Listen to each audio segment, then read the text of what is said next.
Halo semuanya, and welcome back to my channel. Pada video hari ini, saya akan mereview kamera terbaru dari Sony, yaitu Sony A7 Mark IV. Setelah lebih kurang 3 bulan saya pakai kamera ini adalah kamera hybrid terbaik yang bisa Anda beli saat ini, dan menurut saya hampir sempurna kamera ini.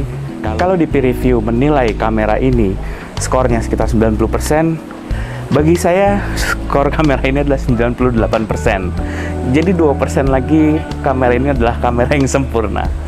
Nah, apa sih 2% yang sedikit mengganggu kekurangan dari kamera ini?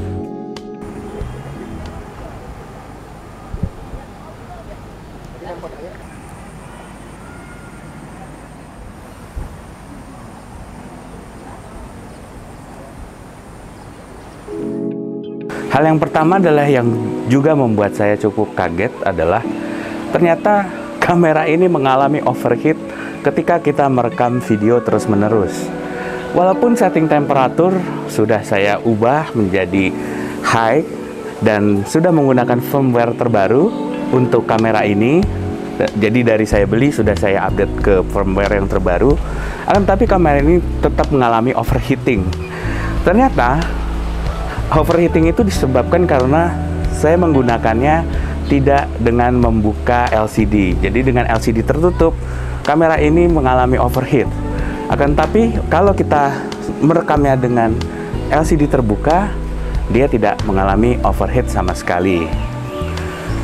Lalu yang selanjutnya adalah kamera ini untuk merekaman video masih mengalami rolling shutter yang cukup lumayan signifikan, yang dimana di seri sebelumnya A7 Mark III juga mengalami rolling shutter, dan ternyata di A7 Mark IV masih lebih kurang, rolling shutternya hampir sama. Jadi harus hati-hati kalau kita sedang merekam video dan melakukan panning shoot. Lalu yang selanjutnya adalah kamera ini untuk perekaman video dia tidak ada taily lights-nya. Jadi memang dia ada fungsi yang membuat supaya seluruh sisi bingkai dari LCD screen itu berwarna merah sehingga terlihat bahwa posisi kamera sedang merekam. Akan tetapi kamera ini tidak ada taily lights-nya sama sekali. Jadi fungsi lampu autofocus itu juga tidak bisa difungsikan untuk menjadi taily lights. Lalu kekurangan berikutnya adalah untuk kamera dengan bodi seharga hampir 40 juta, kamera ini belum memberikan kita charger cuma-cuma. Jadi kita harus melakukan pengecasan untuk kamera ini dengan menggunakan bodi kamera. Jadi sayang banget, padahal harganya udah lumayan mahal, tapi masih belum dikasih charger ketika kita membeli kamera ini. Lalu kekurangan berikutnya adalah display dari kamera ini.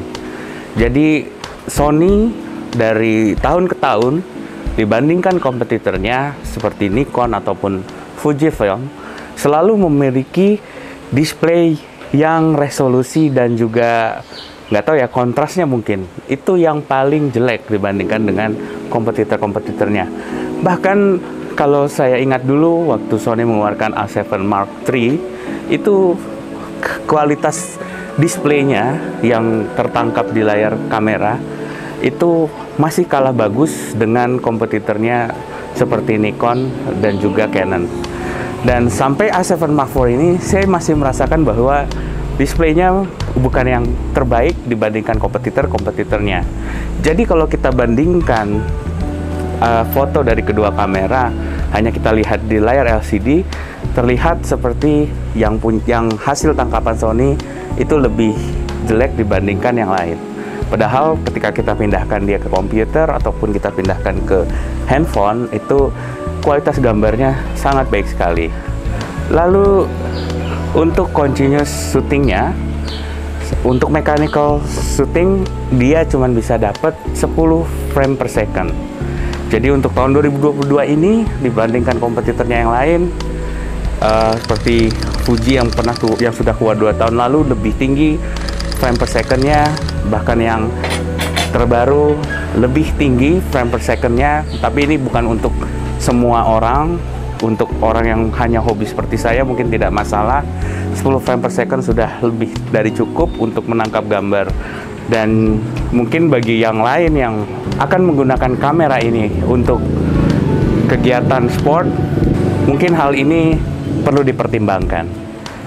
Lalu yang terakhir, yang menurut saya mengganjal di kamera ini adalah ketika kita shoot 4K 60 frame per second. Jadi sekarang ini kita sedang merekam di 4K 30 frame per second. Lalu kita kalau ubah menjadi 60 frame per second, dia akan menjadi crop seperti ini. Nah, seperti ini cropnya ketika kita menggunakan 4K di 60 frame per second. Lumayan besar crop yang terjadi ketika kita akan menggunakan kamera ini untuk merecord di 4K 60 frame per second. Banyak sekali bingkainya yang termakan. Jadi itu aja video saya hari ini. Pada dasarnya kamera ini adalah kamera terbaik yang pernah saya pakai. Bodinya ringan, fungsinya mudah untuk melakukan hybrid shooting. Lalu dia dengan menggunakan lensa third party, autofokusnya luar biasa seperti native. Tidak terasa bahwa ketika kita sedang menggunakan lensa third party, autofokusnya juga sangat-sangat reliable. Animal focus trackingnya juga oke. Hampir sempurna kamera ini, kecuali beberapa poin yang saya ceritakan tadi yang mungkin akan bermanfaat bagi Anda yang mau membeli kamera ini. Terima kasih banyak sudah menonton video dari saya. Klik like apabila Anda menganggap video ini bermanfaat, dan klik subscribe untuk mendapatkan update video dari saya selanjutnya. Bye-bye.